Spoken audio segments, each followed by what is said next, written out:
असे आपुलिया माझे वाणी तुझे वर्णी गुणनाम ऐसे देही प्रेम काही कळा मस्तक हे पायावरी या वारकरी संतांच्या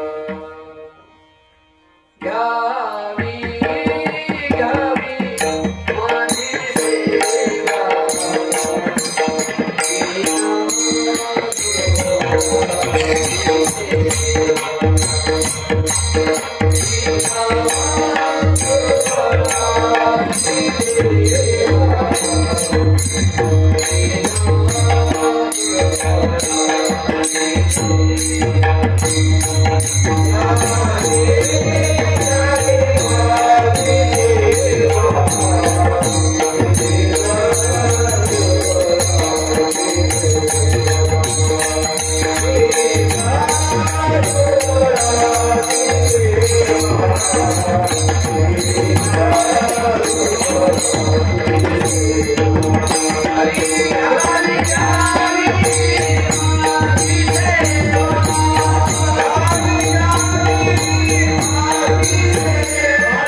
माझी सेवा देवते संत निमित्त त्या प्रतिमा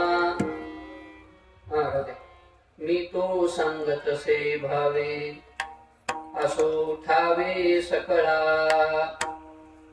अकारण करुणावरून आले भक्तवांच्या कल्पतरू अनंत कृपा सिंधू अखिल कोटी ब्रह्मांड नायक रुक्मिणी प्राण संजीवन भगवान श्री पंढरीनाथ हे मॉनिटर नका वाढवू ते मागचे जे चार ठेवलेत ना ते वाढवा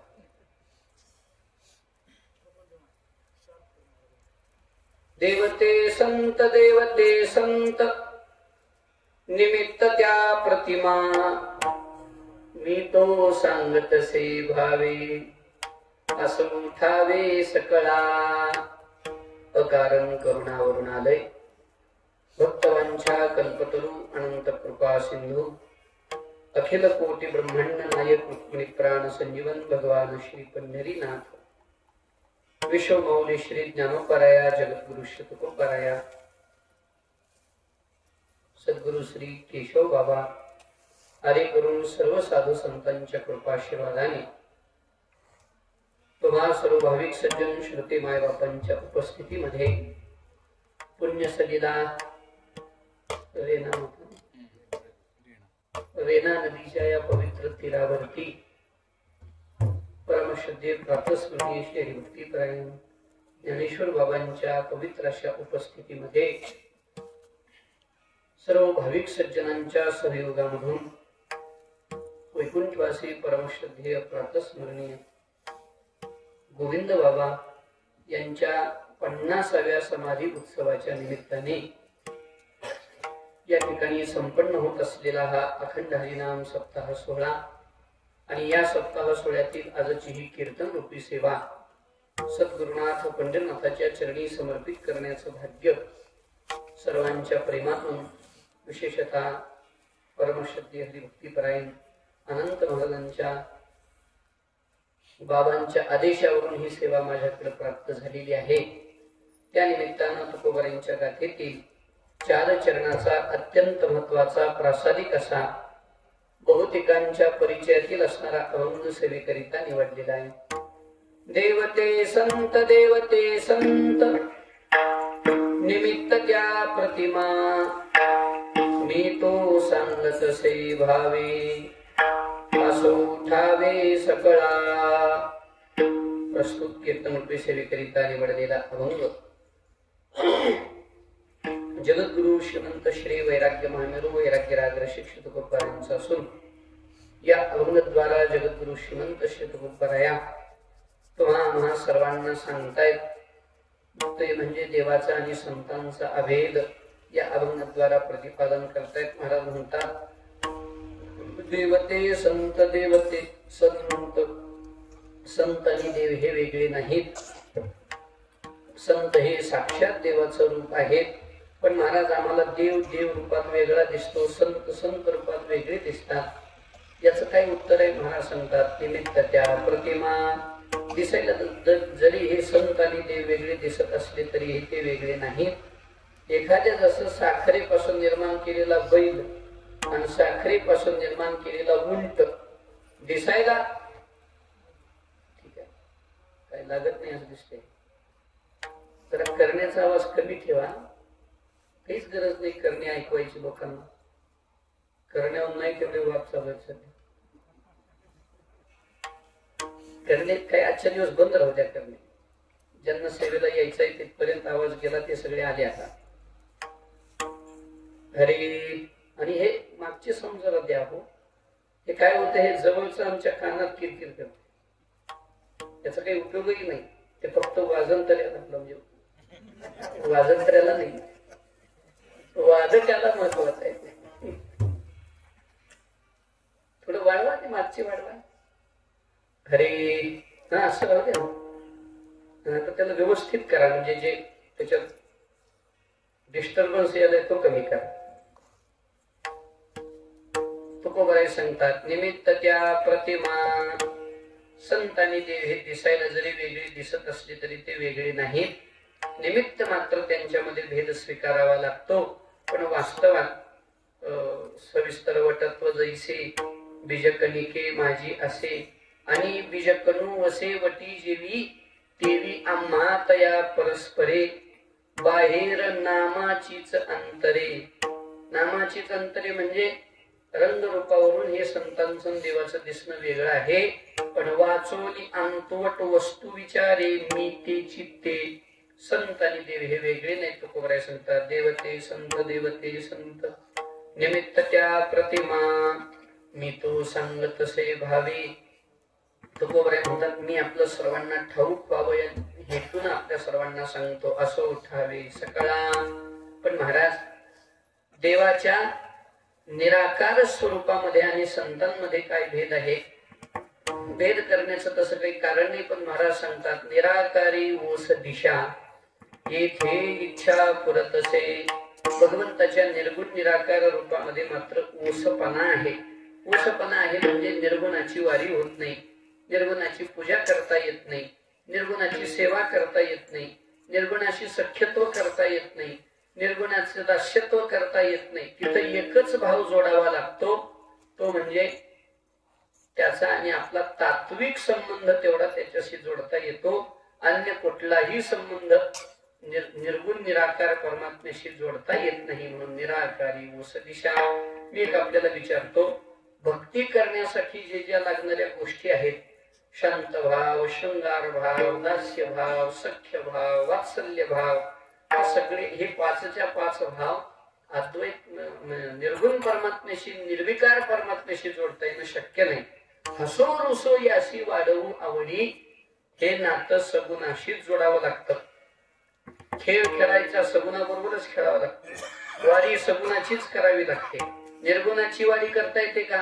प्रदक्षिणा निर्गुणाची करता येते का? येते. पण जी करल ती प्रदक्षिणा मानावी लागते है की नाही? पदयो प्रदक्षिण विधी आहे ना ते शंकराचार्यांनी वर्णन केलेलं. आत्मात्वम गिरिजामती सहचरा प्राणा शारीरम ग्रहम पूजा ते विषयोपभोग रचना निद्रा समाधी स्थिती संचारस्तु पदयो प्रदक्षिण विधी. पण ते नातं काही निर्गुणाशी जोडता येत नाही. म्हणून महाराज म्हणतात निराकारी ओस दिशा. पण सगळं काही जोडायचं आहे ते संतांसोबत लीला करता येणं शक्य आहे. म्हणून येथे इच्छा परत असे मी तो सांग तसे भावे असो उठावे सकळा. आणि महाराज सांगतात तुका म्हणे रोकडे केले. संतांच्या चरणाजवळ जीवाला होणारा लाभ हा रोकडा लाभ आहे. रोकडा म्हणजे लगेच लाभ आहे, क्रममुक्ती नाही, सद्यो मुक्ती आहे. भागवतामध्ये आपण ऐकून आला असाल, दोन प्रकारच्या मुक्ती शुकदेव भगवान परीक्षिताला सांगतात, क्रममुक्ती आणि सद्यो मुक्ती. पण संतांच्या जवळ मात्र रोकडा लाभ आहे. म्हणून तर तरी भक्ती न बुडीजे खोली पारू नेनिजे, तरी भक्ती न बुडीजे रोकडाची लाहीजे न मरता मोक्षू. संतांच्या जवळ रोकडा लाभ असल्यामुळे तुका म्हणे रोकडे केने सेविता येणे पोट धाये. आणि इथला हा जो लाभ आहे हा रोकडा लाभ आहे. आणि सेविता इथं हा शब्द जरा जास्त विचार करण्यासारखा आहे. संताजवळ लाभ होतो पण सेविता, सेविता म्हणजे दोन अर्थ आपल्याला करता येणं शक्य आहे. सेविता म्हणजे संतांची सेवा केल्यानं, आणि सेविता म्हणजे संतांना ग्रहण करावं. जीवनात संत उतरले पाहिजे. संतांचं सेवन व्हावं म्हणजे काय व्हावं? संत हृदयापर्यंत जावे. आचार विचारात आपल्या जीवनामध्ये जे संत आपले आदर्श आहेत ते उतरावे. असं जेव्हा खऱ्या अर्थानं संत आपल्यामध्ये उतरतील, आत अंतरंगापर्यंत संत पोहोचतील. महाराज सांगतात सेविता येणे पोट धाये, मी तो सांगत से भावे असो ठावे सकळा. सोप्या भाषेत बोलायला तर सेवा संतांची करावी लागेल. सेविता म्हणजे त्यांची सेवा करावी. सेवा केल्याशिवाय संतांच्या चरणाजवळचा लाभ होत नाही. ते ज्ञानाचा कुरुठा तेथ सेवा हा दारवंठा. म्हणून सेवाच करावी लागते. देव जरी संताजवळ आला तरी देव होऊन येतो का सेवेधारी होऊन येतो? बोला की. संताजवळ जेव्हा देव येतो संतांचा लाभ घेण्यासाठी, तेव्हा मात्र तो परमात्मा सेवाच करतो. संतांचे सुख झाले या देवा मनोनी सेवा करी त्यांचे. देव सुद्धा संतांची सेवाच करतो. कारण संतांच्या चरणाजवळचा लाभ व्हायचा असेल तर सेवा करावी लागते. तद्विधी प्रणिपातेन परिप्रश्नेन सेवया उपदेक्षन्ति ते ज्ञानम ज्ञानिनस्तत्वदर्शिनः. भगवान म्हणतात की उपदेक्षन्ति ते ज्ञानम, संत महात्मे आपल्याला ज्ञान देतील. पण कधी? प्रणिपातेन, त्यांना प्रणिपात करावा लागेल, त्यांच्या चरणावर लोळण घ्यावी लागेल, त्यांची सेवा करावी लागेल. प्रणिपात शब्दाचा अर्थ ज्ञानोबरायांनी नुसतं दर्शन असं केला नाही. ज्ञानोबराय जेव्हा प्रणिपात शब्दाचा अर्थ करतात तेव्हा ते ज्ञान पैगा बरवे जरी मनियाथे आणावे, तरी संताया भजावे सर्वस्वेसी. तरी तनु मनु जीवे चरणासे लागावे आणि अगर्वता करावे दास्य सकळ. म्हणून सेविता येणे पोट धाये, मी तो सांगत से भावे असो ठावे सकळा. असा महाराजांचा एक अत्यंत महत्वाचा असा अभंग आहे. वास्तविक पाहता थोड्या वेळामध्ये, संकल्पित वेळेमध्ये आपल्याला ही सेवा बाबांच्या चरणी समर्पित करायची आहे. माझी तशी तब्येत बरी नाही, सध्या सगळे कार्यक्रम बंद केलेले आहेत. पण बाबांच्या सेवेला येणं आणि अनंत महाराजांचे बाबांचा खूप आग्रह की म्हणजे सेवा आपण इथं, लोक पंढरपूरला जाऊन सेवा करावी म्हणतात. आम्ही आल्यात तर अभंग सुरू होता की आपल्याला पंढरीला जाणं होत नाही, दूर आहे, पोहोचणं होत नाही. त्यासाठी साक्षात पंढरी इथं अवतीर्ण झालेली आहे. जसं तिथं पुंडलिक राया आहेत तसं इथं पुंडलिक राया आहेत. असंच अभंग होता ना. स्पष्ट शब्द येत नव्हते कानावर, पण मी अनुमान तसा लावत होतो. तर सांगण्याचा अर्थ असा की अशा या साक्षात भगवंताचं हे स्वरूप आहे. जिथं देव आले तिथं देवाचा सगळा लवाजमा येतोच बर का. राजा चाले तिथे वैभव सांगाते, तसं पंढरीनाथ परमात्मा इथं आले म्हणून इथं पुंडलिक राया आहेत, इथं चंद्रभागा आहे, इथं देव आहेत. या अर्थानं इथं हरी तेथे संत, ठीक आहे, संत तेथे हरी. सांगण्याचा अर्थ असा, देव जिथं आहे तिथं देवाचं सगळं वैभव आहे. तसं हे धाकट पंढरपूर असं म्हणून या पंढरीची महिमा आहे, पांढरीची महिमा आहे. ते आता पांढरी पुन्हा झाला असेल असं वाटतंय मला, हे पंढरीच असणार आहे. किंबहुना साधू महात्म्याच्या चरणस्पर्शानं पुनीत झालेली भूमी म्हणजे पंढरीच आहे. तो का म्हणे त्यांनी केली वैकुंठ मेदिनी, याचा अर्थ त्यांनी पंढरी सर्वत्र केलेली आहे असो सांगण्याचा अर्थ. अशा या पवित्र भूमीमध्ये आपण सर्वजण ही सेवा बाबांच्या चरणी समर्पित करणार आहोत. थोडक्या वेळामध्ये जसं सद्गुरुनाथ कृपा करतील तशी थोडीशी सेवा प्रभूच्या चरणी समर्पित करू. एकदा भजन करू. विठोबा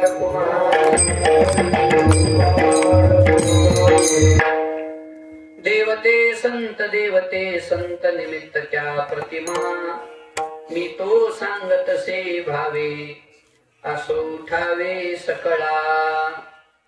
जगद्गुरु तुकोबारायांचा एक अत्यंत महत्वाचा असा हा अभंग आहे. या अभंगाद्वारे जगद्गुरु तुकोबाराय तुम्हा सर्वांना संतांचा आणि देवाचा भेद सांगतायत. वास्तविक पाहता आपण समाधी उत्सवाच्या निमित्ताने इथे एकत्रित जमलेलो आहोत. आज 2-3 पर्व काय एकत्रित आलेले आहेत. खरं म्हणजे आज भगवान श्री अवधूत दत्तात्रेयांच्या प्रागट्याचा हा दिवस आहे. दत्तात्रय प्रभूंचं प्रागट्य आज घेसी अवतार विश्वतारावया. नाथ महाराजांनी दत्तात्रय प्रभूंचं वर्णन करत असताना असं म्हटलेलं आहे की विश्वतारावया दत्तात्रय प्रभूंनी अवतार घेतलेला आहे. गुरु हे तत्व व्यक्ती केंद्रित होत चाललेलं, पण दत्तात्रय प्रभूंनी गुरु हे तत्व आहे, ही व्यक्ती नाही, हे जगाला आदर्श दिला. आणि गुरुशी आले अपारपण, हे जग संपूर्ण गुरु दिसे. या अर्थानं समग्र विश्वाला मी गुरु केलेला आहे असं म्हणून दत्तात्रय प्रभू सांगतात. आता आपण म्हणतो दत्तात्रयांचे 24 गुरु, पण त्यांचं विधान असं आहे, हे जग संपूर्ण गुरु दिसे. पण सगळे सांगायला तेवढा यदूकडं वेळ नसल्यामुळं दत्तात्रय प्रभूंनी 24 गुरु सांगून काम आटोपलं असं म्हणायला हरकत नाही. मुख्यतः त्यांनी 24 ही त्रोटकाची यादी सांगितली. पण जो जो जयाचा घेतला गुण, तो म्या गुरु केला जाण. गुरुशी आले अपारपण, हे जग संपूर्ण गुरु दिसे. अशी दत्तात्रय प्रभूंची अवतार ख्याती आहे. त्यांचा आजचा हा प्रागट्याचा दिवस आहे आणि बाबांच्या समाधी उत्सवाचा हा उत्सव सुरू आहे.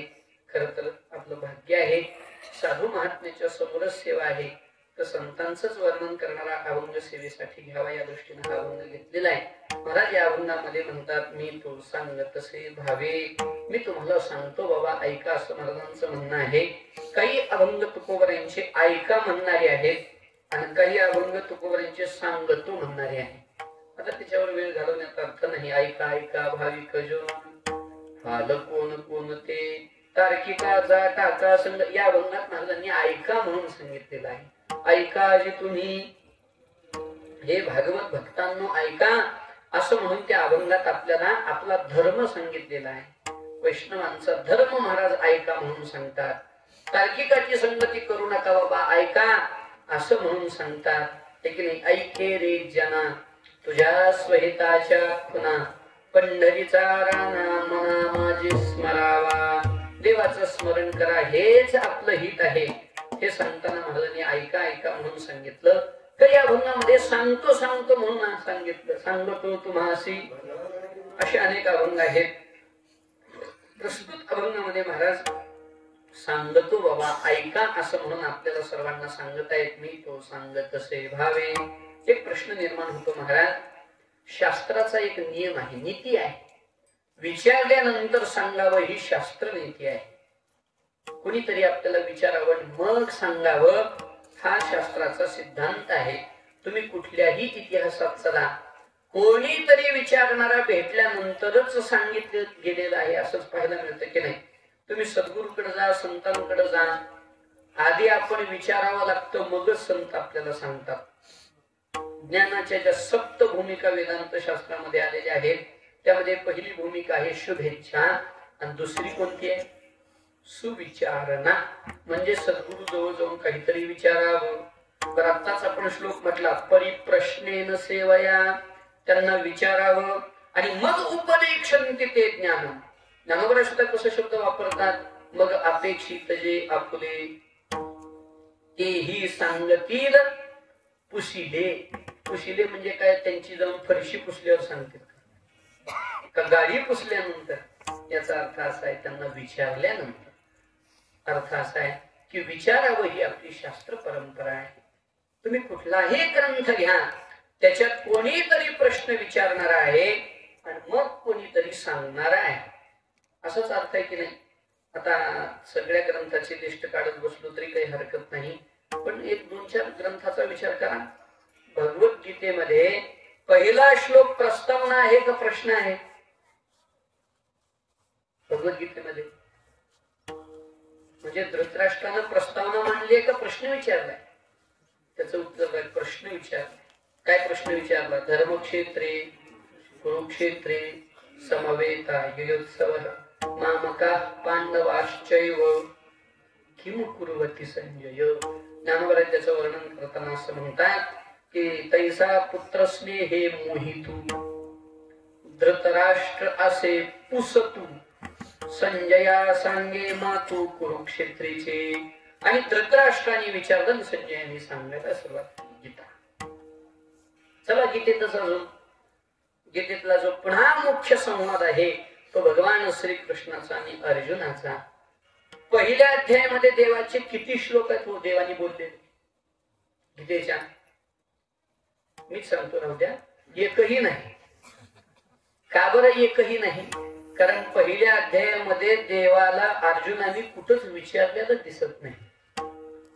फक्त अर्जुन देवाला सल्ला देऊ लागला. सल्ला, तुला माहितीये का देवा, युद्ध झालं तर काय होईल, किती स्त्रिया विधवा होतील, किती मुलं अनाथ होतील, किती राज्याचं वाटोळं होईल, माणसं जर माग पित्र पिंडदान आदी करायला राहिले नाही तर पितरांचं पतन होईल. हेच सगळं अर्जुन बोलत राहिला, पण देवाला विचारलं नाही त्यानं मी कसं करू. मग देवाने विचार केला, शांतपण सांगायचं तर सांगू द्या. देव एकही शब्द बोलले नाहीत. कुठपर्यंत अख्खा पहिला अध्याय संपला पण देवाचा एकही शब्द नाही. अर्जुनाने इतके चांगले मुद्दे मांडलेत की नाही. आज ज्या ज्या लोकांना, ज्या ज्या देशातल्या लोकांना युद्ध करायची इच्छा आहे त्यांनी फक्त गीतेचा पहिला अध्याय वाचा. युद्धाचे काय काय दुष्परिणाम होऊ शकतात याचं सगळं यथार्थ वर्णन अर्जुनानं केलेलं आहे. पण तरीही, आता तिकडे मुख्य विषय नाही आपला, पण तरीही अर्जुन विवेक योग असं पहिल्या अध्यायाला म्हणत नाहीत बरं का म्हणतात. तसा जर बुद्धिवाद्यानं विचार केला तर अर्जुन विवेक योग म्हणायला पाहिजे पहिल्या अध्यायाला, पण त्याला आपण अर्जुन विषाद योग म्हणतो. असू द्या, कशापायी म्हणतो, का म्हणतो तो भाग पुढचा आहे, चिंतनाचा विषय आहे. पण अर्जुन हे सगळं शहाणपण देवाला सांगत होता म्हणून देव एक शब्दानं बोलले नाहीत. पण ज्या वेळेला अर्जुनाने विचारलं, देवा अरे मी एवढं बोलायलो काय तर सांग. अर्जुनाला असं वाटलं की आता देव म्हणतील, अर्जुना खूप महत्वाची गोष्ट तू बोललेली आहे, आता दोघही आपण हे युद्ध हे सगळं सोडून येऊ, जोहळ्या घेऊन जाऊ हिमालयात निघून. पण असं देवाने म्हणण्याऐवजी अर्जुनाच्या एवढ्या बुद्धीच्या म्हणजे एवढ्या चांगल्या गोष्टीला सुद्धा देवाने एका शब्दात संपवलं. म्हणले, सांडी हे मूर्खपण, उठी घे धनुष्यबाण, संग्रामी हे कवन कारुण्य तुझे. मग मात्र अर्जुनाला चढ बसला, विचार करू लागला की आपलं काहीतरी बऱ्यापैकी चुकलेलं दिसतं. मग अर्जुनानं हात जोडले, म्हणे देवा मी किंकर्तव्य विमूढाशा अवस्थेमध्ये आहे, मग तुम्हीच कृपा करा आणि मला योग्य मार्ग दाखवा. देव म्हणले, मग मी तुला मार्ग सांगायला तू माझा कोण म्हणून मी तुला सांगू. अर्जुनाने हे सगळे शब्द वापरले. निश्चितम ब्रूहि, जे माझ्यासाठी यथा योग्य आहे ते मला सांग. है की नाही. आपण सर्वजण श्लोक म्हणतो, कार्पण्य दोषो पहत स्वभाव म्हणून पृच्छामि त्वाम धर्म सम्मूढ चेता. मी धर्म सम्मूढ चेता म्हणजे मी धर्म सम्मूढ झालेलो आहे, मला कळत नाही योग्य काय, म्हणून मी तुला विचारतो देवा. पृच्छामि त्वाम, मी तुला विचारतो, धर्म सम्मूढ चेता यश्रेयस्याम निश्चितम ब्रूहितन मे, मी काय केलं पाहिजे योग्य मला काहीतरी सांग. कारण देवा शिष्यस्तेहम शालेमां त्वां प्रपन्नम ते अहम शिष्य, मी तुझा शिष्य आहे देवा. शालेमां त्वां प्रपन्नम, माझी शादी केव्हा होईल मला सांग.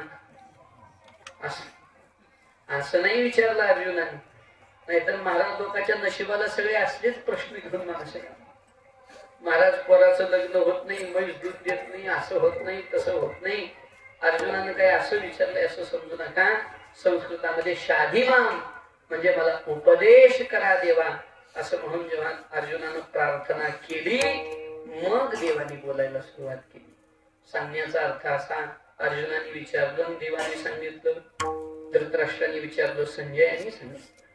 धर्मराजाने भीष्म पितामहाला विचारलं, जन्म मरणाच्या चक्रातून बाहेर पडण्यासाठी मी कोणत्या नामाचा जप करू.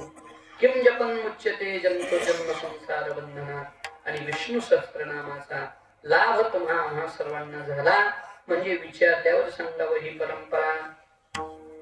परीक्षितानं विचारलं, मरणाऱ्या माणसानं काय केलं पाहिजे. पुरुषस्य यत् कार्यम म्रियमाणस्य सर्वथा, थोडं विस्मरण होऊ लागलं मला. पण मरणाऱ्या व्यक्तीनं, मरणासन्न व्यक्तीनं काय कर्तव्य केलं पाहिजे मला गुरुदेवा सांगा. म्हणून परीक्षितानं हात जोडून विचारलं. आणि मग शुकाचार्य भगवान बोलायला लागले की भागवतासारखा पवित्र ग्रंथ सांगितला. म्हणून शुकदेवाच्या मुखातला जो पहिला श्लोक आहे की नाही, त्या श्लोकामध्ये परीक्षितानं विचारलेल्या प्रश्नाचं अभिनंदन केलेलं आहे शुकाचार्य. वर्याने शत्ते प्रश्न करतो लोकहितम नृप, हे राजा तू लोकहिताचा प्रश्न विचारलेला आहे. ते कशामुळे म्हटलं, काय म्हटलं, तो काही तुम्ही भागवत ऐकत आहात त्यामुळे मला आता सांगत बसायची गरज नाही. पण सांगण्याचा अर्थ असा, परीक्षितानं विचारलं, शुकाचार्यांनी भागवत सांगितलं. शौनकादी ऋषींनी विचारलं, सूत महाराजांनी भागवत सांगितलं. नारदांना व्यासांनी विचारलं, म्हणून चतुश्लोकी भागवताचा उपदेश नारदांनी व्यासांना केला. याचा अर्थ काय आहे? याचा अर्थ असा आहे की विचारल्यावर सांगावं ही आपली परंपरा आहे. आता माझा प्रश्न असा आहे आपल्याला, आपल्यातलं कोण कोण देहूला गेलं होतं तुकोबारांना विचारायला? कोणी नाही. जाऊ द्या, देहूला जायचं सोडून द्या. आपण आपल्या अंतःकरणातून तरी कधी तुकोबारांना प्रश्न विचारला का? कायमी उद्धार पावेन, काय कृपा करीत, नाही विचारला महाराज. तरी सुद्धा तुकोबाराय बळबळ म्हणतायत, मी तो सांगत तसे भावे, मी सांगतो बाबा, मी सांगतो बाबा ऐका. का बरं महाराज? आमचा प्रश्न असा आहे, आपली जर ऋषी परंपरा विचारल्याशिवाय सांगू नये अशी आहे, तर तुम्ही न विचारता आम्हाला का सांगता? व्यवहारात तुम्ही कश लावायचा झाला? तर काही माणसं न विचारता सांगतात, ज्यांना माझं ह्यान पंचात न्यामध्ये सोय असते. म्हणजे जुनी म्हण आहे लोकांची. काही काही लोकांना नादच महाराज, माझं घ्या, माझं ऐका, आहे की नाही? सगळ्याला हीच इच्छा आहे की जगानं माझं ऐकावं, जगात मी मान्य व्हावं, जगात मला मान्यता प्राप्त व्हावी, ह्याच्यासाठी धडपड आहे की नाही जगाची? महाराजांचं प्रमाण आहे बघा. विठोबार कुमारी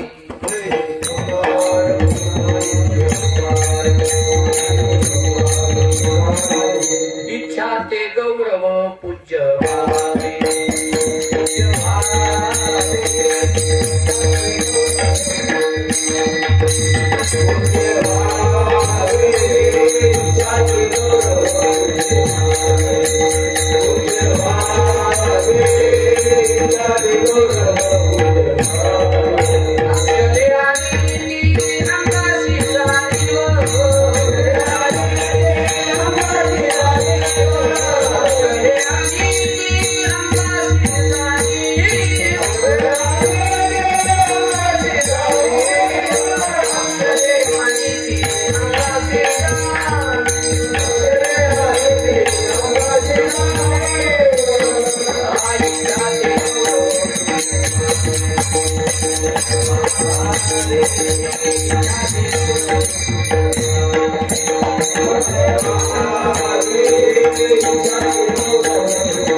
सगळ्या जगाचं जे बोलणं चाललेलं आहे ते जगात पूज्यता मिळावी, अक्षरे आणि ती अंगाशी जाणीव, इच्छा ते गौरव पूज्य व्हावे. पण तुकोबरांकडे काय अशी इच्छा ते गौरव पूज्य व्हावे अशी भावना कधीच नाही महाराज. उलट आता दिसू नये जना ऐसे करिगा नारायणा. संतांना एकांतात राहणं आवडतं, जगापासून दूर राहावं. माझे तिठावेल प्रेम, माझं प्रेम कुठेतरी तिठावलं जाईल, त्याला दृष्ट लागेल म्हणून संत एकांतात भजन करतात.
संतांना एकांत प्रीती जास्त आहे महाराज.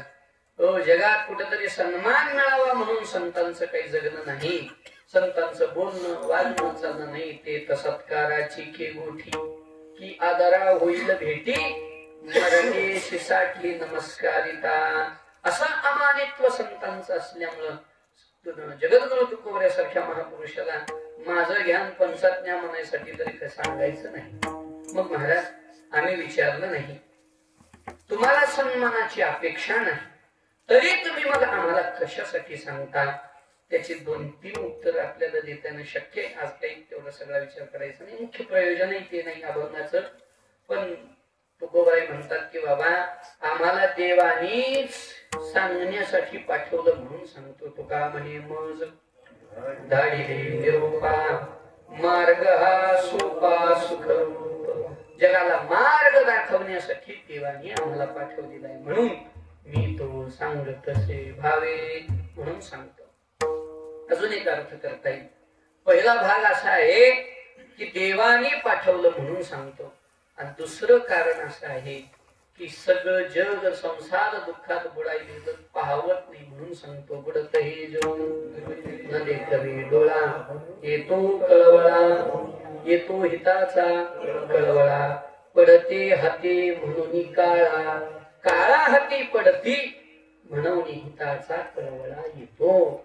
संतांना हिताचा कळवळा येतो, त्यांना त्यांच्या हृदयामध्ये तळमळ आहे. आता आपण सर्वजण नदी काठची मंडळी आहात.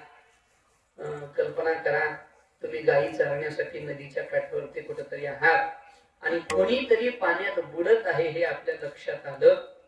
बुडायलेला कोण आहे याची खात्री करता का आधी उडी मारून त्याला बाहेर काढून मग विचारता कुठलं गाव बाबा तुझं म्हणून? तुमचं कसं आहे?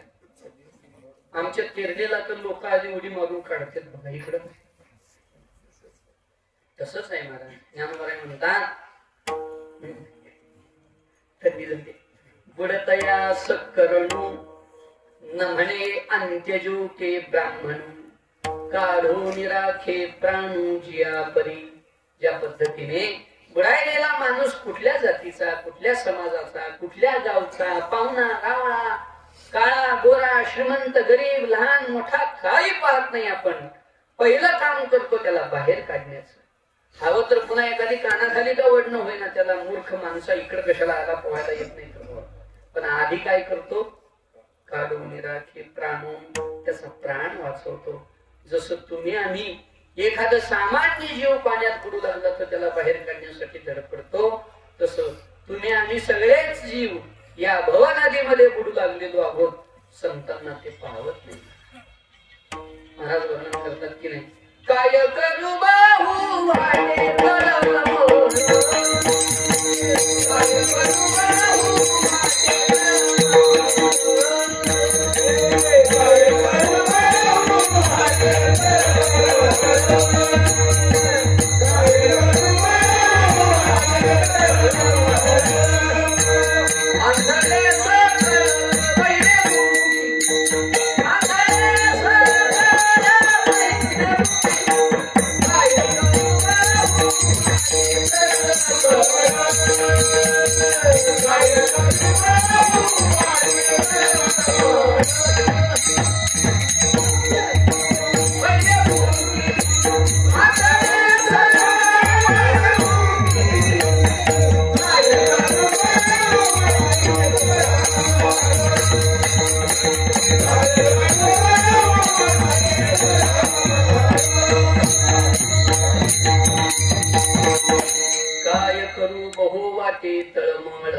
आंधळे सकळ बहिरे मुखे.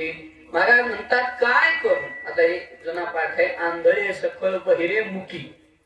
परंतु तंत्रीनेच्यामध्ये आंधळे सकळ बहिर्मुख असे काही काही माणसं म्हणतात. कोणतेही ह्या अर्थ एकच लागतो. सांगण्याचा अर्थ असा, बहुवाटे तळमळ, जगत कल्याणाची तळमळ संतांच्या हृदयात असल्यामुळं हे संत महापुरुष पुन्हा पुन्हा न विचारता सुद्धा तुम्हाला मला सांगतात. आणि कसं आहे, चांगल्याने बोलावंच लागतं. चांगल्याने नाही बोललं की जगाचं वाटोळं व्हायला वेळ लागत नाही. हो, एक लेखक असं म्हणतात की वाईट लोकांच्या असण्यापेक्षा चांगल्या लोकांचं गप्प बसणंच जगाला वाटोळं करायला कारण आहे. असं आहे. चांगली लोक बोलल्यानंतर काय होतं, मागच्या काही काळात आपण पाहून आलो. असं सांगण्याचा अर्थ असा आहे, चांगली लोक ज्या वेळेला खूप बोलली म्हणून महाराष्ट्राचं जे चित्र बदललं त्याला कारण आहे. असो, सांगण्याचा अर्थ असा, चांगल्याने बोलावं लागतं तर जगाचं कल्याण. चांगले गप्प बसले की जगाचं वाटोळं झालं. ज्या ज्या वेळेला या जगाचं पतन झालेलं आहे, ते पतन का झालं याचं उत्तर एकच आहे, चांगले लोक गप्प बसले. चांगली लोक गप्प बसली म्हणून वाईट लोकांचा वाईट तर सुळसुळाट करायलाच बसलेले. त्यांना तर जगात फिरायचंच आहे. आपट म्हणजे काय आपटे झपटे हो, जंगलात जाऊन बसायचं आहे. एक माणूस जंगलात जाऊन बसला. त्याला विचारलं, बाबा कशाला बसलाय? तर वाघ आहे. मला त्यासाठीच बसलो. का वाघाने यावं मला खावं? म्हणजे काय लय रट्टी दिल्या का बायकोन? मला तसं काही नाही. मग पोराची शिव्या खाल्ला का? म्हणजे तसं काही नाही.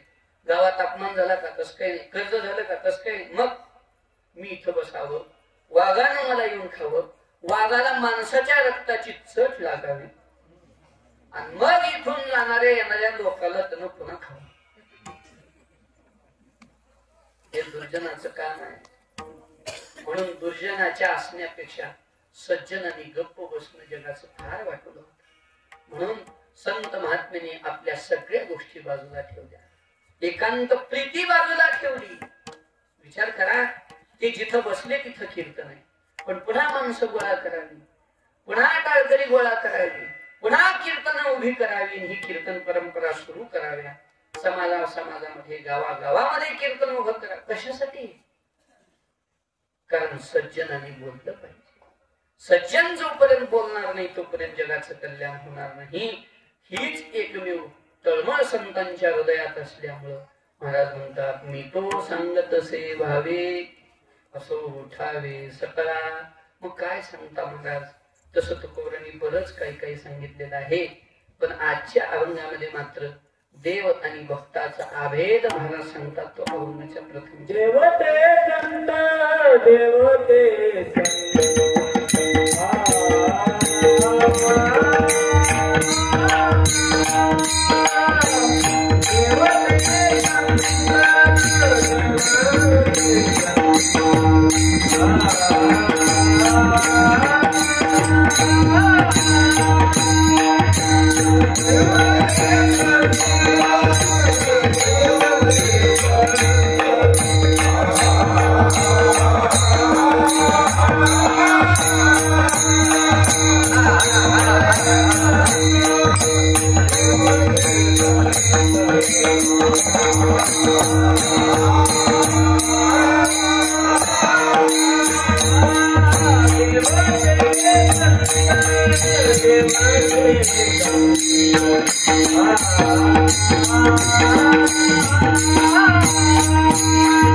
देवते संत देवते संत निमित्त त्या प्रतिमा तुकोबाई म्हणतात बाबा देव आणि संत हे वेगळे नाहीत, ते एकच आहेत. कसं आहे, संतांचं दिसणं हे जरी देवाशी वेगळे दिसत असलं तरी ते वेगळे नाहीत. जगामध्ये असं आहे, बऱ्याच गोष्टी सारख्या दिसतात पण सारख्या नसतात, बऱ्याच गोष्टी सारख्या दिसत नाहीत पण सारख्या असतात. थोडक्यात विचार करायचा झाला, मला सांगा, गंगेचं पाणी आणि वड्याचं पाणी सारखं दिसतं का वेगळं वेगळं दिसतं? नाही, सारखंच की हो. दिसण्याच्या दृष्टीने विचार केला तर तेही वळ आहे, हेही वळच आहे, तेही लिक्विड फॉर्म मध्ये, हेही लिक्विड फॉर्म मध्येच आहे, पण तेही H2O आहे, हेही H2O आहे. तर काही बदल आहे? हायड्रोजन ऑक्सिजनचं मिश्रणच आहे ना तेही. सांगण्याचा अर्थ असा, दिसायला जरी दोन्ही पाणी सारखं दिसत असलं तरी ते सारखं मात्र नाही. दिसायला सारखं आहे. एका तांब्यात वड्याचं आणि एका तांब्यात गंगेचं भरून ठेवलं तर कोणतं गंगेचं आणि वड्याचं ओळखता येणार नाही. दोघात साम्यता आहे, पण दिसण्याच्या दृष्टीनं, असण्याच्या दृष्टीनं एक गंगाजल म्हणजे तत्पाद सलिलम यथा, देवाच्या चरणाचं तीर्थ म्हणजे गंगा. नमामि गंगे तव पाद पंकजम सुरासुरैर्वंदित दिव्य रूपम मुक्तिं च दधासि नित्यम. अर्थात ते गंगाजल म्हणजे तीर्थ आहे, साक्षात देवाच्या चरणाचं तीर्थ म्हणजे गंगा. आणि वड्याचं पाणी तुमचं आमचं तीर्थ. भांडे ठेवलेलं, धुणे ठेवलेलं, आंघोळ्या केलेलं, कुठं अंधारात लांब जाऊन म्हणून एखाद्या दिवशी आता कशाला त्याला लपवायचं आहे, खरंच आहे. तर सांगण्याचा अर्थ, ज्ञानोबराय म्हणतात, हा का ग्रामरसे भरले पाणी पाठी पाय देत आले. असं ग्रामरसानं भरलेलं वड्याचं पाणी म्हणजे तुमचं आमचं तीर्थ. आणि गंगा म्हणजे साक्षात भगवंताच्या चरणाचं तीर्थ. दिसायला सारखं दिसतं पण सारखं नाही. गंगा नव्हे जल, वृक्ष नव्हे वड पिंपळ, तुळसे रुद्राक्ष नव्हे माळ, श्रेष्ठ तनु देवाची. हा तुकोबारांचा विभूती योग आहे बरं का. जसं ज्ञानेश्वरी 10वा अध्याय हा विभूती योग आहे, तसं तुकोबारायांनी या संपूर्ण अभंगामध्ये विभूती योग सांगितलेला आहे. देवाची स्थान सांगितलेली आहेत. समुद्र नदी नव्हे पैगा, पाषाण म्हणून लिंगा, संत नवती जगा माणसाच्या सारिखे, अन्न म्हणून नये सातू, काठी म्हणून नये वेतो, राम राम हे मातू नये म्हणून शब्द. आता मला सगळं आठवायचं नाही, पण झाड नव्हे कल्पतरू, ढोर नव्हे नंदिकेश्वरू, गरुड नव्हे पाखरू, लक्ष्मी स्त्री न म्हणावे, असं सगळे वर्णन केलेली आहे. कासव, कूर्म नव्हे कासव, कापड नव्हे पाटव, असं सगळं वर्णन केलेलं आहे. सांगण्याचा अर्थ असा, तो विभूती योग आहे. मला सगळं लावून धरायचं, पण गंगा नो हे जळ, गंगेचं जळ आणि ओढ्याचं पाणी दिसायला सारखं दिसतं, पण सारखं नाही. तसं जगामध्ये संत आणि माणसं दिसायला सारखे दिसतात, पण ते सारखे नाही बरं का, सारखे नाही. दिसायला सारखेच आहेत. तुम्ही आम्ही जसं पाहतो, बोलतो, खेळतो, चालतो, उठतो, बसतो, सगळं संत तसंच करतात की हो. जीवन मुक्ताचं वर्णन करताना भगवान 5व्या अध्यायात म्हणतात, नैव किंचित करोमि ती युक्तो मन्येत तत्त्ववेद, पश्चन शृण्वन् स्पृशन जिघ्रन् नश्नन् गच्छन् श्वपन् श्वसन् प्रलपन् विसृजन् घ्रण्णन् मिशन् निमिषन्नपि इंद्रियानिंद्रियार्थेषु वर्तन्ति इति धारयन् अनेकाची परी तोही ये शरीरी अशेषे ही व्यापारी वर्ततु दिसे, तोही नेत्री पाहे श्रवणी ऐकतू आहे, परी सर्वथा तेथी जाणो हे नवलदिके, परिमळ सेवी घ्राणे अवसरोचित बोलणे तया याथी, लेकिन आहारा ते स्वीकारे त्याच्यावे ते परिहरे, निद्रेचे अवसरी निधी. हे सगळं संत तुमच्या आमच्यासारखं करतात, पण जरी त्यांची सगळी कृती तुमच्या आमच्यासारखी दिसत असली तरी तुका म्हणे तैसे संतांनी जन दोन्हीचे समान बजू नये, ते वर्तत दिसती देही परी ते देही ना माझ्या ठाई, आणि मी तयांचे हृदय समग्र असे. मग दिसतात माणसासारखे, त्याला काय ज्ञानवरांनी त्याला एक शब्द दिला, येर माणूस पण ते भांब लौकिक भागू. लौकिक दृष्टीने जरी ते मनुष्य रूपात दिसत असले तरी साक्षात ते भगवंताचं रूप आहे. मग महाराजांचा प्रश्न आहे आपल्याला, संत हे जर देवाशी त्यांचा अभेद आहे तर कुठल्या कुठल्या निकषानं संतांचा देवाचा अभेद शास्त्रीय भाषेत बोलायचं झालं तर संत आणि देव हे गुणसापेक्ष एक आहेत का कार्यसापेक्ष एक आहेत? म्हणजे गुणत्व अवच्छेदकाने एक सारखे आहेत का कार्यत्व अवच्छेदकाने एक सारखे आहेत का फलत्व अवच्छेदकाने एक सारखे आहेत का स्वरूपत्व अवच्छेदकाने एक सारखे आहेत? याचा जर विचार करायचा झाला तर या चारही अवच्छेदकानं संतांमध्ये देवामध्ये कसा अभेद आहे याचा आपल्याला विचार करता येणं शक्य आहे. तो विचार करू, मधलीचा झाल्यानंतर करू. शेवटच द्यायची का?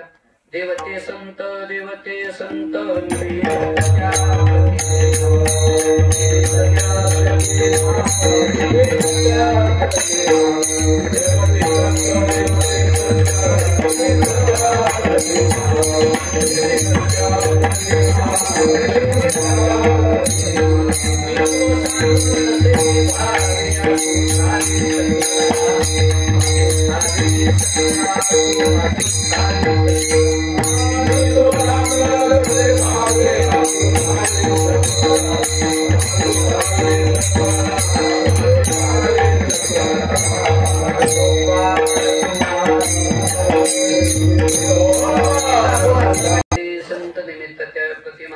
संत आणि देव एक आहेत असं जर तुमचं महाराज म्हणणं आहे तर कुठल्या निकषानं कुठल्या अवच्छेदकानं संत आणि देव एक आहेत, अभेद आहे त्या दोघांचा आम्हाला जरा समजावून सांगा. असा जर विचार करायचा झाला तर चार नाही कितीही अवच्छेदकाचा विचार आपल्याला करता येणं शक्य आहे. जसा वेळेत बसेल तसा थोडासा विचार आपण करू. चार अवच्छेदकाचा तुर्तास तरी विचार करू. स्वरूपाच्या दृष्टीनं संत आणि देव एक आहेत, एक सारखे म्हणजे एक सारखे नाही एकच आहेत, म्हणजे ते वेगळे नाहीत असा आपल्याला विचार जर करायचा झाला तर स्वरूपाच्या दृष्टीने म्हणजे कसं देवाचं स्वरूप जसं आहे तसंच संतांचं स्वरूप आहे. देवाचं स्वरूप कसं आहे? सच्चिदानंद घन पंढरी परिपूर्ण कर ठेवून जगन वाट पाहे भक्ताचे. परमात्मा सच्चिदानंद घन आहे की नाही? सच्चिदानंद रूपाय विश्वोत्पत्त्यादि हेतवे तापत्रे विनाशाय श्रीकृष्णाय वयं नमः. श्रीकृष्णाय वयं नमः. ज्या देवाला नमस्कार करता तो देव कसा आहे? स्वरूप सांगितलं त्याचं सच्चिदानंद रूपाय. त्याचं तटस्थ लक्षण केलं विश्वोत्पत्त्यादि हेतवे. त्याचा स्वभाव सांगितला तापत्रय विनाशाय. अशा गोष्टी तिथं व्यास महर्षींनी सांगितलेल्या आहेत. त्यामध्ये त्याचं सच्चिदानंद रूप आहे. देव जसा सच्चिदानंद आहे, संत सच्चिदानंद आहेत का हो? नमो सद्गुरु तुकया ज्ञानदीपा. नमो सद्गुरु सच्चिदानंद रूपा. ज्ञानोबाईचं वर्णन करताना नमामि सद्गुरुं शांतं सच्चिदानंद विग्रहं पूर्ण ब्रह्म परानंद शमानंदी वल्लभम. ज्ञानोबाईचं वर्णन करताना सच्चिदानंद मूर्ती असं म्हणून ज्ञानोबाईचं वर्णन आलेलं आहे. सांगण्याचा अर्थ असा, सच्चिदानंद मूर्ती पायता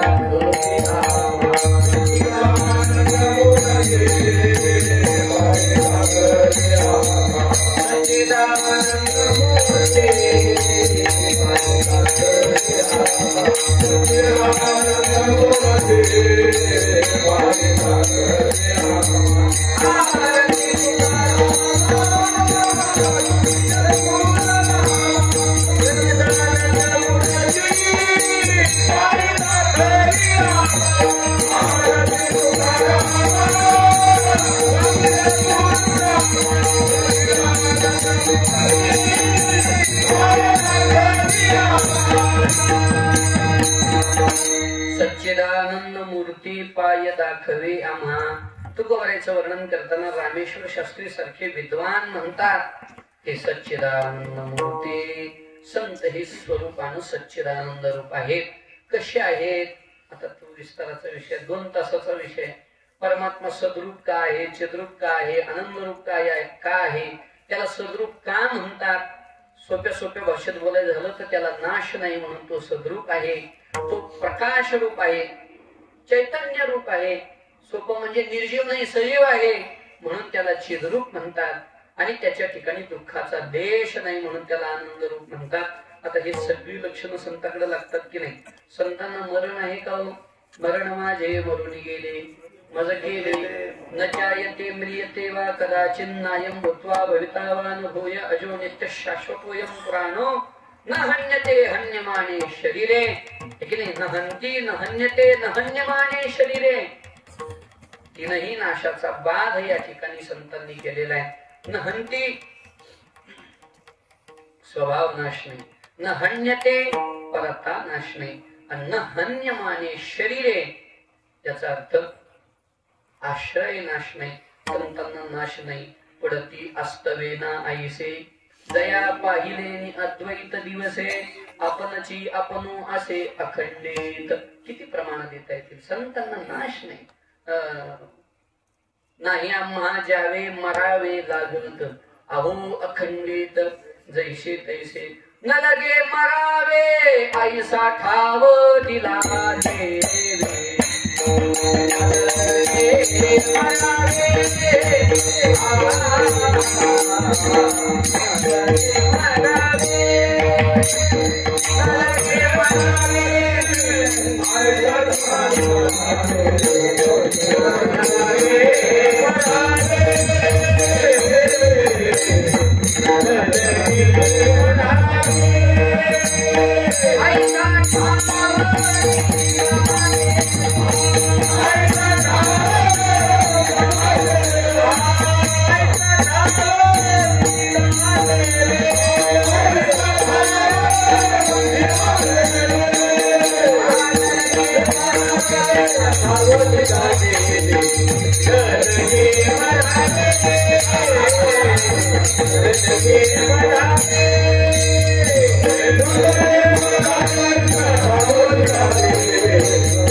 लगे मरावे ऐसा ठाव दिला देवे.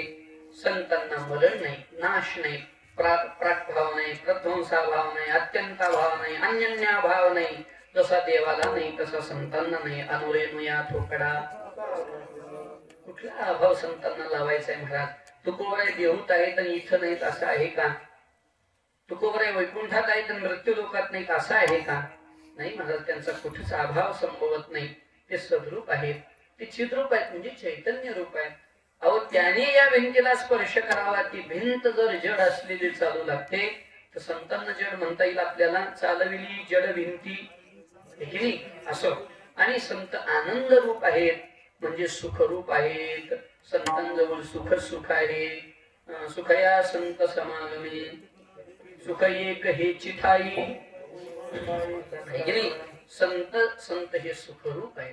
जसा परमात्मा सुखरूप आहे तसे संत हे सुखरूप आहेत. सोली वजे सुख अति सुखाहुनी उभे ते अंगणी वैष्णवांच्या. याचा अर्थ काय? संतांकडे आनंद रूपच आहे. तुका म्हणे तेथे सुखा काय होणे राहे समाधानी. म्हणून स्वरूपाच्या दृष्टीने सुद्धा संतांचा देवाचा अभेद आहे. म्हणून ज्ञानोबरायचं वर्णन करत असताना स्वतः पंढरीश परमात्मा ज्ञानोबरायचं वर्णन करताना असं म्हणतात की सोपान काका म्हणजे ब्रह्मदेव आहे, निवृत्तीनाथ म्हणजे महादेव आहे, आणि ज्ञानोबराय म्हणजे विष्णू नाही, साक्षात ब्रह्म आहे. ब्रह्म याचा अर्थ विष्णू वेगळा आणि ब्रह्म वेगळा तसं नाही. आता स्वरूपाच्या दृष्टीने विचार चालला म्हणून मी असं बोलतो. प्रमाण तसं आहे म्हणून बोलतो. देव म्हणे ब्रह्मा होईल सोपान देव निनसी काय. निवृत्ती शिव ज्योतिर्मय ज्ञानदेव ब्रह्म निघोट. ज्ञानोबरायांचं वर्णन करताना ब्रह्म निघोट हे तीन कैसे परब्रह्मीचे ठसे जगी सूर्य जैसे प्रकाश. परब्रह्मीचे ठसे कैवल्याचा प्रगटला भूतळा चैतन्याचा. का? कारण स्वरूपाच्या दृष्टीने संतांचा देवाचा अभेद आहे, ते वेगळे नाहीत. बरं ठीक आहे महाराज, कार्याच्या दृष्टीने विचार करून बघा. देव अवताराला येऊन जे कार्य करतो तेच कार्य संत सुद्धा अवताराला येऊन करतात की नाही? तुका म्हणे धर्मरक्षावयासाठी देवासही अटी. आणि संत अवताराला येऊन काय करतात? धर्मरक्षावयासाठी करणे अटी आम्हासे, किंवा धर्माचे पालन करणे. कार्याच्या दृष्टीनं दोघांचा अभेद आहे. म्हणजे फलाच्या दृष्टीनं, फल म्हणजे कसं? देवाची भक्ती करून जे फळ मिळतं तेच फळ संतांची भक्ती करून आहे. तेच देवाच्या नामाचं फळ काय? पापाचा नाश. हरिउच्चारणी अनंत पापनाशी जातील दयासी क्षण मात्रे. संतांच्या नामाचं फल काय? तयाच्या चिंतने तरतील दोषी जळतील राशे. हे संतांच्या नामाचं फल आहे. ब्रह्मादिक त्यांची वंदिती पायवणी नाम घेता वदनी. जयाचे नाम तीर्थ राव. संतांचं नाम हे तीर्थ आहे की नाही? तुका म्हणे पापे जाती संतांची आज पे. थंडीनं धरलाय आवाज, ते बी मोकळं सोडणार असं झालं. तर तुका म्हणे पापे जाती संतांची आज पे. असं राहू दे ना जरा मोकळं. ते कमी जास्त करायला नाही पाहिजे. तर संतांच्या देवाच्या नामाचं जे फळ आहे तेच फळ संतांच्याही नामाचं आपल्याला मिळतं. म्हणजे एकच सांगितलं, एक नाही किती सांगता येते. देवाच्या नामचिंतनानं पुण्य मिळतं.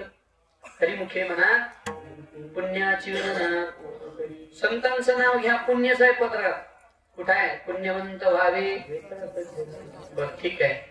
देवाचं नामचिंतन केलं तर जन्म मरण चुकत.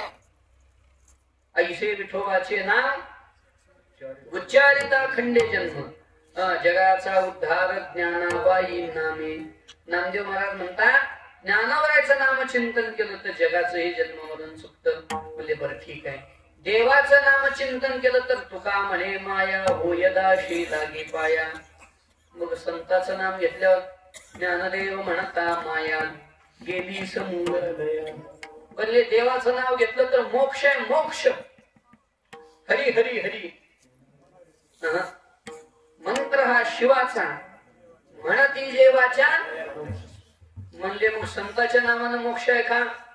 आता आपल्याकडे समय दारिद्र्य खूप आहे, त्यामुळं लांबत नाही. पण 4 अक्षरे ज्ञानदेव, जो जप करील धरील भाव, त्यासी ब्रह्मपदी ठाव. ब्रह्मपदी ठाव म्हणणं काय, मोक्ष म्हणणं काय वेगळं आहे का? हो, सांगण्याचा अर्थ असा, पांडुरंगाच्या नामाचं भजन करून जे फळ आहे तेच फळ संतांच्या नामाचं भजन करून आहे. म्हणजे ठीक आहे. देवाच्या दर्शनानं डोळे इतकी कृतार्थ होतात की जन्मोजन्मीचं दुःख माणूस विसरतो. अनंत जन्मीचे पाहता तुझे मुख पांडुरंगा. संतांचं दर्शन केल्यावर दुःख विसरतो का माणूस? अनंत जन्मीचं दुःख विसरतो का? विसरतो महाराज. प्रमाण उग कसं बोलावं, प्रमाणात बोलावं. अरे धन्याची दीन संत दर्शनाला, धन्याची दीन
अनंत जन्मीचे विसरलो दुःख पाहता तुझे मुख पांडुरंगा. आणि धन्याजे दिन संत दर्शनाचा अनंत जन्मीचा. म्हणजे फल सुद्धा जशास तस देवाच्या उपासनेचं जे फल तेच संतांच्या उपासनेचं आहे. म्हणजे फलाच्या दृष्टीनं, कार्याच्या दृष्टीनं, स्वरूपाच्या दृष्टीनं देव आणि संत वेगळे नाही. म्हणून देवते संत, देवते संत. आणि अजून एक भाव तो म्हणजे गुणाच्या दृष्टीनं. देवाकडे जे जे गुण पाहायला मिळतात ते सगळे गुण संतांकडे आहेत. देवाकडे मुख्य गुणाचा विचार केला म्हणजे ऐका, यश, श्री, औदार्य, ज्ञान, वैराग्य, ऐश्वर्य हे 6 गुणवरी वसती. ह्या 6 गुणाचा विचार देवाकडे आहे. देवाकडे यश आहे, श्री आहे, ज्ञान आहे, वैराग्य आहे, ऐश्वर्य आहे. अशा सर्व 6 गुणांचा विचार देवाकडे आहे. संतांकडे हे 6 गुण आहेत का? सगळे गुण लावता येणं शक्य आहे. संतांकडे यश आहे का? यश म्हणजे कीर्ती आहे का संतांची? किती कीर्ती महाराज तुका म्हणे, गाजे वैकुंठी 16 या हे भूमंडळा माझे कीर्ती. संतांची कीर्ती किती म्हणून सांगतात. उभारिला ध्वज ऐसी चराचरी कीर्ती ज्यांची. बस संतांकडे यश आहे. श्री आहे का? श्री म्हणजे लक्ष्मी. संतांकडं लक्ष्मी आहे महाराज. आता कसं आहे, तुम्ही आम्ही जी लक्ष्मीची व्याख्या केली आहे ती लक्ष्मी संतांकडे नाही.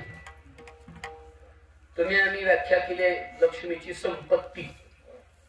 मला तर वाटतं संतांच्या वाङ्मयाचा ज्यानं अभ्यास केला त्यानं पैशाला लक्ष्मी म्हणत नाही. कारण भागवतामध्ये भगवान सांगतात येतय पंचदश अनर्थात. तुकोबाराय म्हणतात अर्थ अनर्थासारिखा. शंकराचार्य म्हणतात अर्थम अनर्थम भावय नित्यम. म्हणजे संतांच्या दृष्टीनं संपत्ती ही लक्ष्मी नाही, अवदस आहे, अवदस. मग लक्ष्मी कोणती? शांती ही लक्ष्मी, समाधान ही लक्ष्मी, ब्रह्मविद्या ही लक्ष्मी, भक्ती ही लक्ष्मी, संतांच्या घरामध्ये आहे लक्ष्मी कामारी रिद्धी सिद्धी सहित त्यांच्याकडे श्री आहे यशश्री औदार्य संतांकडे औदार्य आहे का हो यवनांगावरी थुंकला गुणी संतांकडे औदार्य भलतीये भावे शरण जाता भेट पाडी तसे तुटी जन्मव्याधी याचा दुठासा संतांकडे औदार्य आहे संत उदार उदार भरले अनंत भांडार ठीक आहे संतांकडे ज्ञान आहे काय आता असं जर म्हटलं तर ते चालते ज्ञानाचे बिंब चालत बोलत ज्ञान म्हणजे संत ज्ञानाचा सागर सखा माझा ज्ञानेश्वर ठीक वैराग्य आहे का संतांचं वैराग्य सांगायचं झालं जन्मतेनी प्रसंगे स्त्री देहा शिवने अंगी तेथून जन्म आघवे सोयी असं वैराग्य घ्या काहींकडे ऐश्वर खूप आहे म्हणजे संपत्ती आदी सगळ्या गोष्टी आहेत पण त्याच्या प्रती असलेली अनासक्ती हे त्यांचं वैराग्य म्हणजे बरं योगाची संपदा त्याग आणि या अर्थानं त्यांच्याकडे वैराग्य आहे म्हणजे बरं ठीक आहे वैराग्य झालं आणि शेवट आहे ऐश्वर्य संतांचं ऐश्वर्य काय संतांचं एक ऐश्वर्य म्हणजे सगळे देव ज्याची पूजा करतात शास्त्र ज्याची स्तुती करतात ऋषीमुनी ज्याचं ध्यान करतात तो ज्यांची सेवा करतो हे यांचं ऐश्वर्य आपण एक श्लोक गीता स्तुतीमध्ये म्हणतो यं ब्रह्मा वरुणेंद्र रुद्र मरुतस्तुवन्ति वेस्तवैः वेदै सांग पदक्रमोपनिषदैर्गायन्ति यं सामगा ध्यानावस्थिततद्गतेन मनसा पश्यन्ति यं योगिनो यस्यान्तं न विदुस्सुरासुरगणा देवाय तस्मै नमः तस्मै देवाय नमः कोणत्या देवाला आमचा नमस्कार आहे इंद्र वरुण ब्रह्मदेवादी ज्याची स्तुती करतात वेद ज्याचं स्तवन करतात योगी ज्याचं ध्यान करतात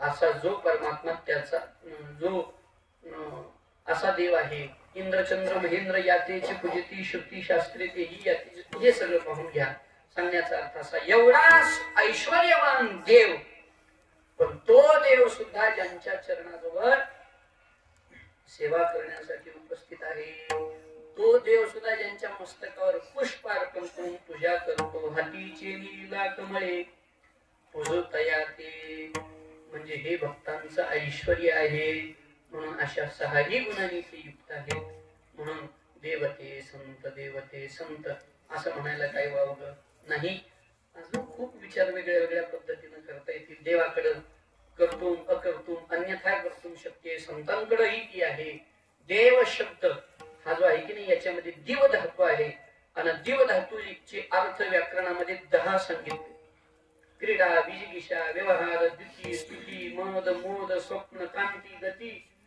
हे सगळी लक्षणं देवाकडे लागतात म्हणून त्याला देव म्हणतात हे 10च्या 10 लक्षणं संतांकडे लागतात असो तेवढा वेळ आपल्याकडे नाही त्यामुळं एवढ्या 4 निकषावर आपण विचार केला स्वरूपाच्या दृष्टीनं गुणाच्या दृष्टीनं कार्याच्या दृष्टीनं फलाच्या दृष्टीनं संतांचा देवाचा भेद आहे म्हणून महाराज म्हणतात देवते संत निमित्त त्या प्रतिमा येतो सांगत तसे भावे असो ठावे सकाळ ज्या भूमीमध्ये आपण सर्वजण ही सेवा करतो आहोत ही भूमी सुद्धा एका सिद्ध महापुरुषाची भूमी आहे आणि हे सिद्ध महापुरुष म्हणजेच खऱ्या अर्थानं देवाचं वास्तव रूप आहे मूर्त रूपातला जो परमात्मा आहे मूर्ती रूपातला जो परमात्मा आहे तिथं तादात्म्य संबंधानं देवाची सेवा करावी लागते पण संतांची सेवा केली म्हणजे साक्षात भगवंताची सेवा होते म्हणून निमित्त त्या प्रतिमा अशी ही संगती लावता येणं शक्य आहे प्रतिमा या तादात्म्य संबंधानं देवापर्यंत पोहोचण्याचं साधन आहे म्हणून निमित्त त्या प्रतिमा परंतु चालता बोलता देव म्हणजे संतच आहेत म्हणून देव ते संत हेच देव आहेत देवते संत निमित्त त्या प्रतिमा मी तुला सांगत से भावे असो ठावे सकाळ अवकाश अभंगाची थोडीशी सेवा केलेली आहे झालेली सेवा सद्गुरुनाथ पंढरनाथाच्या चरणी समर्पित करून या ठिकाणी सेवेला पूर्ण करा खऱ्या अर्थानं बाबांच्या चरणाची सेवा करण्यासाठी म्हणजे कार्यक्रम बंद असूनही हा सेवेचा योग माझ्याकडे प्राप्त झाला. महाराजांच्याही चरणी साष्टांग प्रणाम करतो, बाबांच्याही चरणी पुनश्च एकदा प्रणाम करतो. आपण सर्व श्रोतवर्गांच्या चरणी प्रणाम करून सेवेला या ठिकाणी थांबू. सांगा शिव.